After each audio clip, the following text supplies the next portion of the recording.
Hey everyone, my name is Matt. Welcome to my shop. Today I have a quick tip for you. I'm going to show you how to make a plunge cut with a standard straight router bit. Now the reason that a standard straight bit can't make a plunge cut is because there's no cutting material on the end of the bit. So I'm going to show you an easy way to get around that if you're in a pinch, if you don't have the right size bit, or you don't have a plunge bit, or whatever. Now this technique is going to work really well for a full stop dado. And that's where you don't have the ability to exit either side of the cut. You have to plunge in and make your cut and stop and then get out of the cut. So I have a 3/8 inch diameter straight bit in my router, and I want to make a 3/8 inch wide double stop dado or full stop dado here in my workpiece. So the first thing I'm going to do is bring the router over, put it up against my fence where I want the bit to start from. I'm going to turn the router on, and then I'm going to lightly plunge the bit down into the workpiece until it stops, because it's only going to be able to cut so deep before the end of the bit contacts the workpiece.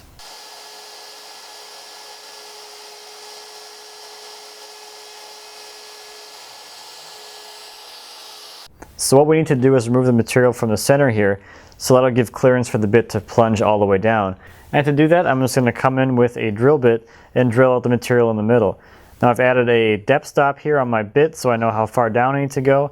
And since in this case this is just a stop dado, the bottom of the dado doesn't really matter. So if I go past the final depth of the dado here, that's not going to be too big of a deal.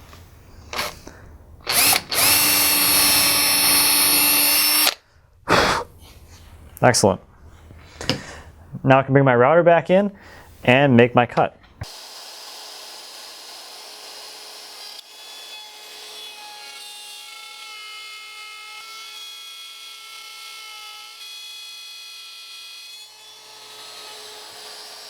Alright, so there you have it, a nice fully stopped dado, and it wasn't that hard.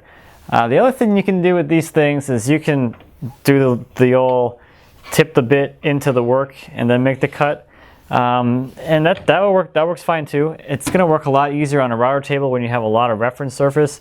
Something like this, when you're trying to take the router to the work, this is probably going to be a lot easier because it's going to be a little bit safer. Not so much easier, but it's going to be safer for your workpiece, because as you're tipping this router into the work, there's a chance for it to kind of go off the fence a little bit, and then your dado kind of gets out of whack. So this way you don't have to really worry about it. You can focus on keeping that router against the fence where it belongs. So I hope you liked this quick tip.